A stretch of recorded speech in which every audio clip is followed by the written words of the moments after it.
అందరికీ నమస్కారం. శివశంకర శాస్త్రి కార్యక్రమానికి స్వాగతం. శివాలయాల్లో మనం ప్రసాదాన్ని ఇంటికి తెచ్చుకోకూడదు అంటారు. అదే ప్రసాదం విషయంలో నియమాలు ఏంటి?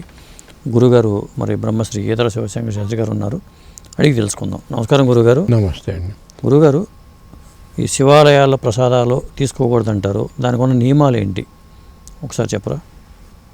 వందే గురుపదద్వంద్వం అవాంగ్మానస గోచరం రక్తశుక్ల ప్రభామిశ్రమ తర్కీయం త్రైపురం మహః ఆవంశవం సకలశాంభుది పూర్ణచంద్రం మంత్రజ్ఞశేఖర విభుం మహనీయమూర్తిం శ్రీ బాలకృష్ణ గురుదేవ పదారవిందం సంపూజయామి అనుదినం దృఢభక్తి పుష్పై. ప్రతిష్ఠితము చేసిన అంటే ప్రతిష్ఠితమైన శివలింగములు ఉన్న చోట్ల ఉండే శివప్రసాదాలు అక్కడనే తీసుకోవాలి, ఇంటికి తెచ్చుకోకూడదు. ఇంకొకటి, జ్యోతిర్లింగాలు, సిద్ధలింగములు, అరుణాచలము ఇటువంటివి సిద్ధులు స్థాపించిన లింగములు కానీ, వాటికే అవి ఉద్భవమైన లింగములు కానీ, అంటే స్వయంభూ లింగములు కానీ, తరువాత గొప్ప గొప్ప దేవతలు ప్రతిష్ఠించిన ఉపలింగములు, అట్లాంటివి పంచభూతలింగములు, ఇటువంటి చోట్ల ఉండే ప్రసాదాలు ఇంటికి తెచ్చుకోవచ్చు. ఓకే, అందులో దోషం లేదు. కానీ ప్రతిష్ఠ చేసిన శివాలయాలలో ఉండే ప్రసాదాన్ని ఇంటికి తెచ్చుకోకూడదు. ఓకే, అక్కడ తిని రావాలి, మిగిలింది అక్కడ వదిలేసి రావాలి ఎక్కడన్నా. ఓకే, అంతేగాని ఇంటికి తెచ్చుకోవాల్సిన అవసరం లేదు. ఎందుకంటే అక్కడ శివుడి యొక్క ప్రసాదానికి అధికారము చండీశ్వరునికి. కాబట్టి చండీశ్వరుడికి చూపించి తెచ్చుకోమని అంటారు, అది కూడా తప్పు.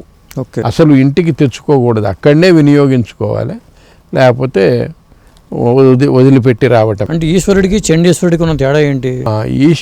చండీశ్వరుడు ఈశ్వరుడి పరివారములో ఒకడు.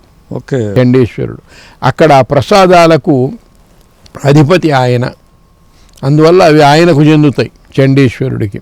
కొంతమంది పానువట్టంలో నుంచి వచ్చిన తీర్థము బయట గుడిలో నుంచి బయటికి వచ్చి తూము దగ్గర పడుతుంటుంది. అవును, ఆ తూము దగ్గర చండీశ్వరుడి స్థానం అది. అక్కడ చండీశ్వరుడు ఉన్నా లేకపోయినా అది చండీశ్వరుడి స్థానం, అక్కడ చండీశ్వరుడు ఉన్నట్టే లెక్క. ఆ తూము దగ్గర ఉండే నీళ్లు నెత్తిన చల్లుకోవటము, తీర్థం తీసుకోవటము చేస్తుంటారు. ఓకే, అది కూడా చేయకూడదు, అది తప్పు. దానికి అధికారి చండీశ్వరుడు. కాబట్టి మనము అక్కడ చౌర్యం దొంగతనం చేసినట్టు లెక్క.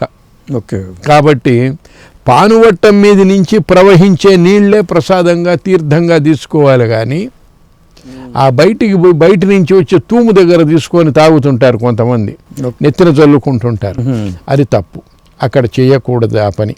ఓకే, ఇంకొకటి ఏంటంటే శివలింగానికి ఆనించి పెట్టిన ప్రసాదములు ఏవైనా మనం తెచ్చుకోకూడదు.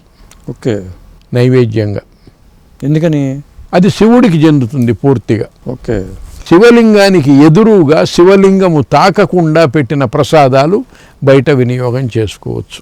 ఓకే, కాబట్టి శివలింగానికి తాకించి పెట్టినది ఏది కూడా ప్రసాదంగా మనం గ్రహించకూడదు, అది పూర్తిగా నందీశ్వరుడికి చెందే విషయమే. కాబట్టి ఇది గుర్తుపెట్టుకోవాలి. అయితే ప్రసాదం ఇంటికి తెచ్చుకోవాలి కదా, ఇంటికి తెచ్చుకోకపోవటం కారణం ఏంటంటే సూక్ష్మ రూపంగా శివుడి అనుగ్రహము మనతో పాటు వస్తుంది మన వెంట. అంతేగాని స్థూలంగా ఉండే ప్రసాదాలు మనం తెచ్చుకోవాల్సిన పని లేదు, అవి చండీశ్వరుడికి చెందుతాయి. ఓకే, అందువల్లనే ప్రతిష్ఠ చేసిన చోట్ల ప్రసాదాలు మాత్రము మనం ఇంటికి తెచ్చుకోకూడదు. అయితే గుడిలో ఇచ్చే పూలు ఇట్లాంటివి ఉంటాయి కదా, అవి మనము ఇంటికి తెచ్చుకొని ఆ నందీశ్వరుడి మీద పెట్టి రావాలి. ఓకే, అది. తర్వాత కొన్ని గుళ్ళల్లో పూలు ఇట్లాంటివి ఇస్తే మనం ఇంటికి తెచ్చుకొని మన దేవుడి దగ్గర పెట్టి మరుసటి రోజు ఆ నిర్మాల్యంతో పాటు తీసివేయాలి, అంతేగాని అవి చెవులలో పెట్టుకోకూడదు. గురుగారు, అభిషేకానికి పాలు రకరకాల పాలు వాడుతూ ఉంటారు, అది పచ్చి పాలు వాడాలా లేకపోతే కాచి చల్లార్చిన పాలు వాడాలా? ఎలాంటి పాలు వాడాలి? రుద్రాభిషేకానికి వాడే పాలు పచ్చి పాలే వాడాలి, కాయని పాలే వాడాలి. ఓకే, అంతేగాని చల్లార్చిన పాలు కానీ కాచిన పాలు కానీ పనికిరావు, పచ్చి పాలే ఉన్నట్లుగా వాడాలి. అయితే దేవుడికి నైవేద్యం పెట్టేటప్పుడు మాత్రము కాచిన పాలు నైవేద్యం పెట్టాలి, పచ్చి పాలు నైవేద్యం పెట్టకూడదు. ఓకే, కాచిన పాలు చల్లార్చి అంటే తాగేంత వేడిగా ఉండేట్లుగా మరీ కాచి అప్పటికప్పుడు పొగలు వెళ్తున్నది కాదు. ఆ కాచిన పాలు చక్కెర వేసి కానీ వెయ్యక కానీ పెట్టవచ్చు. ఓకే. ఐచ్ఛికం, అది మన ఇష్టం, అది తప్పు లేదు. ఓకే. అయితే ఒక్క సుబ్రహ్మణ్య స్వామికి కొన్ని వ్రతాలలో నైవేద్యం పెట్టేటప్పుడు అక్కడ ఒక నియమం ఉన్నది, పచ్చిపాలు నైవేద్యం చేస్తారు. ఓకే. అక్కడ పచ్చిపాలే నైవేద్యము చేసి ఆ నైవేద్యాన్ని తీసుకుంటారు. ఎందుకంటే ఆ వ్రతాలలో అవి ఒక వ్రతములవి.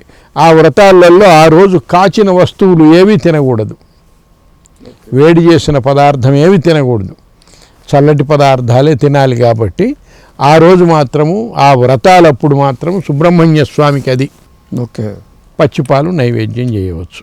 మిగతా విషయాలు మామూలుగా చేసే పూజలన్నిట్లో కూడా కాచిన పాలే నైవేద్యం పెట్టాలి. ఓకే. అదండి. నమస్కారం. నమస్తే అండి.